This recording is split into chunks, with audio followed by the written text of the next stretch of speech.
Storing all your lathe tools can be a royal nightmare. Let me show you one simple way you can get your go-to stuff really handy.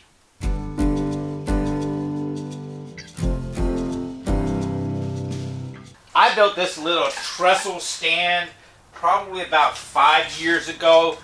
The thing's just basic mortise and tenon joinery for the frame, kind of cantilever off the side. And when I built this was one of those projects in my early Instagram days where I started at 9 o'clock and at a late lunch I was done. It wasn't that difficult to do. But if you don't have the tools, skills, or time or anything like that to build something like this, in a second I'm going to show you an even cheaper and easier solution. Why I like this setup is it's light enough I can move it around all the time. I can face it up, I can move it to my left side, right side, whatever I want to do, and it keeps all my go-to stuff, in fact more than my go-to stuff, quick at hand.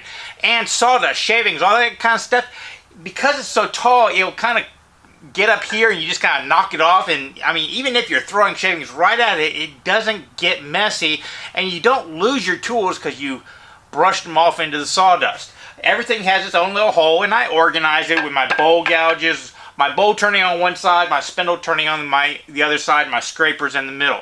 But you can organize it any way you want. All you do is basically drill different size holes for your ferrules. It's that simple. I chose this cantilever trestle design because this cross beam right here was way set off, so I knew I could put all my small thin stuff in here and there wouldn't be any kind of bar to prevent me from drilling as many different holes in many different ways as possible. And if I ever change up my tool selection, which I haven't found any need to so far, I can just unscrew this and put a new tabletop on it.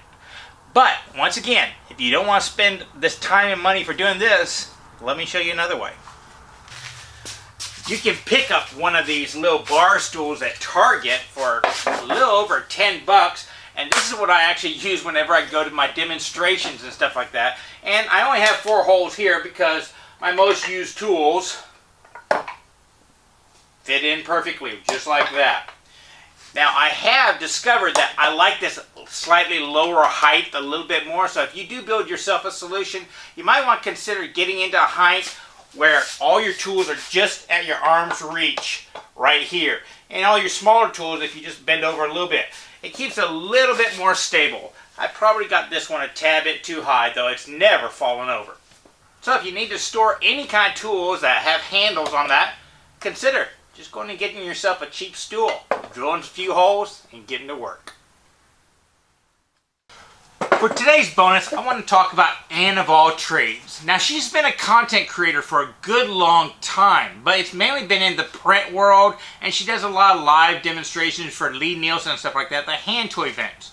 She was one of the shop people at Pratt University running their wood shop, and it seems to me that she spent the last 6 or 7 years just totally engrossed in learning the really fine details of woodworking, blacksmithing, and that kind of stuff.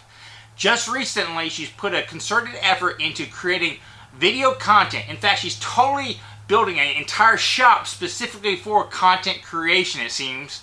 So I expect a lot of great things coming out. And the few videos she's putting out on her new YouTube channel are top notch if you're wanting to learn good quality techniques. So go check her out, Anne of all trades.